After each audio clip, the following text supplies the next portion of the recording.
Hello friends, start करते हैं editorial dictation 100 word पर मिनट की स्पीड से 5 सेकेंड बाद।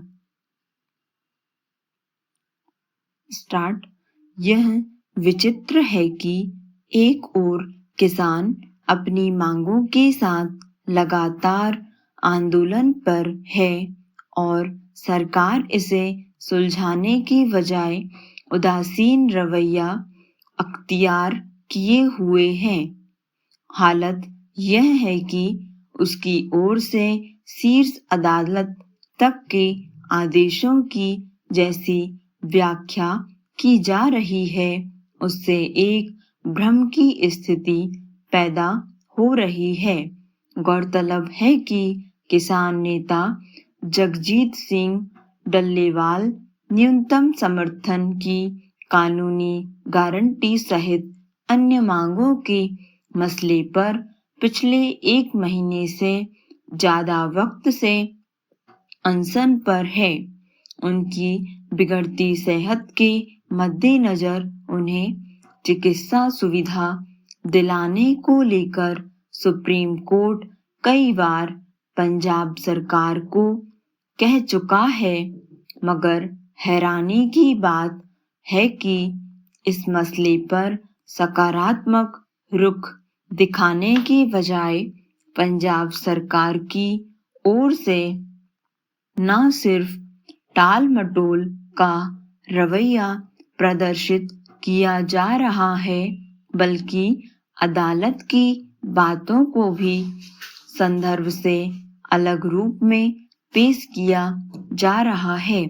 यही वजह है कि शीर्ष अदालत ने गुरुवार को सुनवाई के दौरान एक बार फिर पंजाब सरकार को फटकार लगाई और उसके आदेशों को सही संदर्भों में देखने को कहा।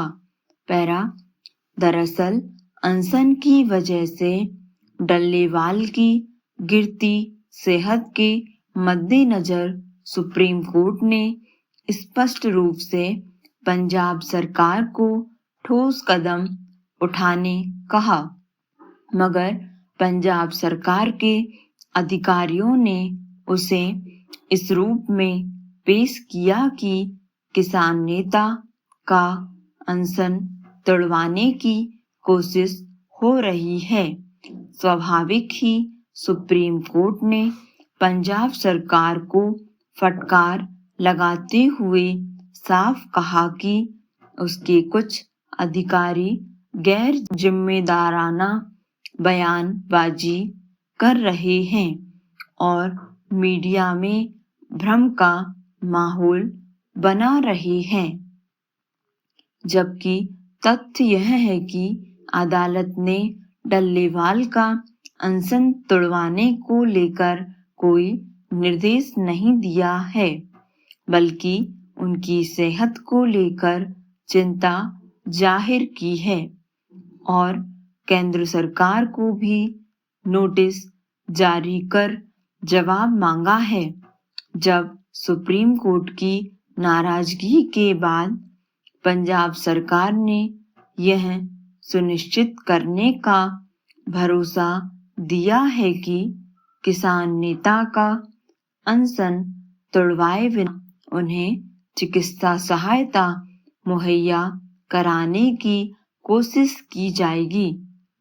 सवाल है कि पंजाब सरकार के अधिकारियों को किसानों की मांग, उनके एक अहम नेता के अनशन और अदालती निर्देशों को राजनीतिक दांवपेच में उलझाने की जरूरत क्यों पड़ी।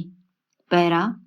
इससे पहले सुप्रीम कोर्ट के आदेश और डल्लेवाल की बिगड़ती सेहत के बावजूद पंजाब सरकार तय समय सीमा में किसान नेता को अस्पताल में भर्ती नहीं करा सकी। उसकी दलील है कि वह इस मसले पर बल प्रयोग नहीं करना चाहती।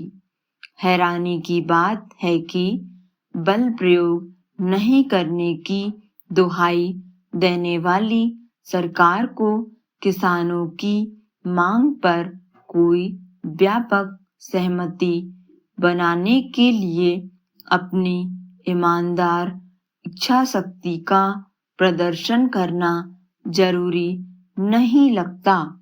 दूसरी ओर किसानों का धरना खत्म होना इस बात पर निर्भर करता है कि केंद्र सरकार इस पर क्या रुख अख्तियार करती है, मगर यह समझना मुश्किल है कि जब खुद एक संसदीय समिति भी न्यूनतम समर्थन मूल्य पर कानूनी गारंटी देने की सिफारिश कर चुकी है, तब भी सरकार को इस ओर कोई स्पष्ट कदम उठाना जरूरी क्यों नहीं लगता। अगर इस तरह के टाल-मटोल भरे रवैये की वजह से किसान नेता की सेहत खराब होती है या कोई अन्य अप्रत्याशित स्थिति पैदा होती है, तो उसके बाद किसकी जवाबदेही तय की जाएगी।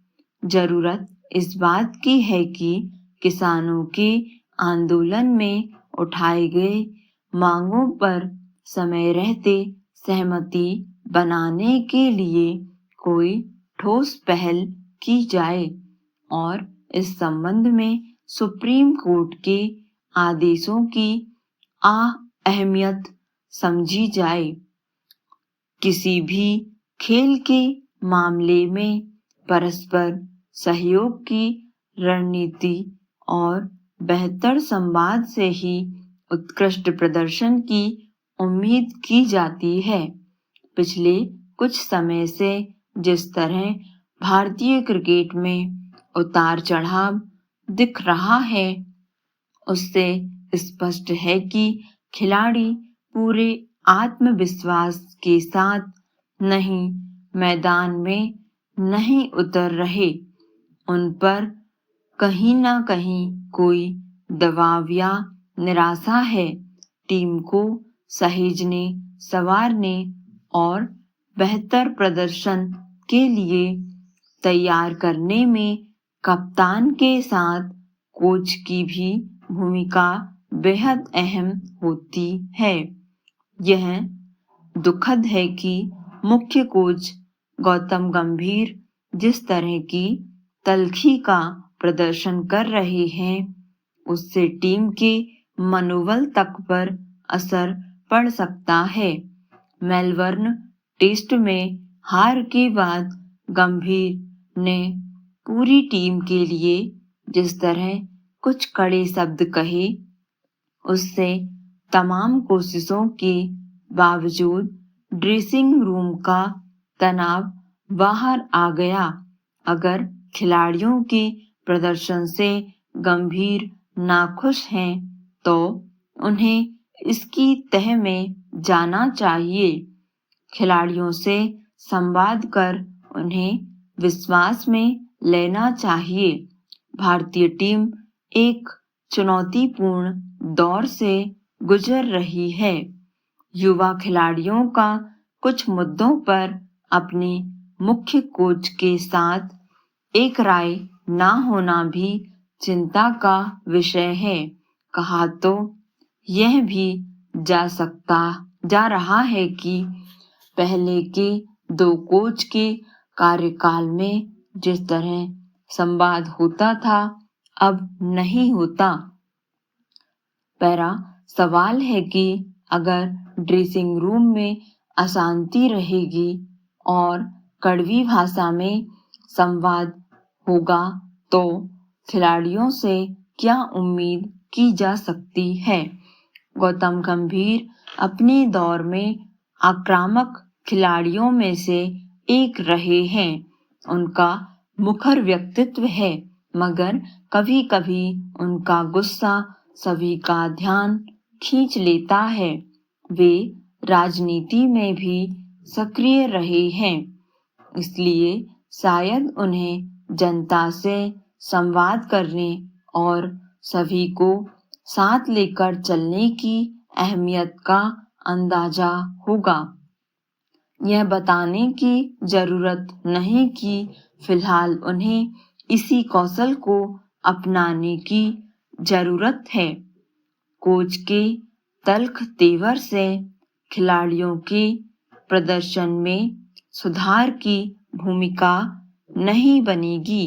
इसके लिए खेल की तकनीकों पर ध्यान देने के साथ साथ खिलाड़ियों का मनोबल ऊंचा रहना भी जरूरी होता है। मुख्य कोच की यह जिम्मेदारी होनी चाहिए कि वह खेल के साथ साथ सौहार्द और संवाद का एक बेहतर माहौल भी तैयार करें ताकि खिलाड़ियों के भीतर उत्साह का संचार हो, क्योंकि इसका असर प्रदर्शन पर भी पड़ता है।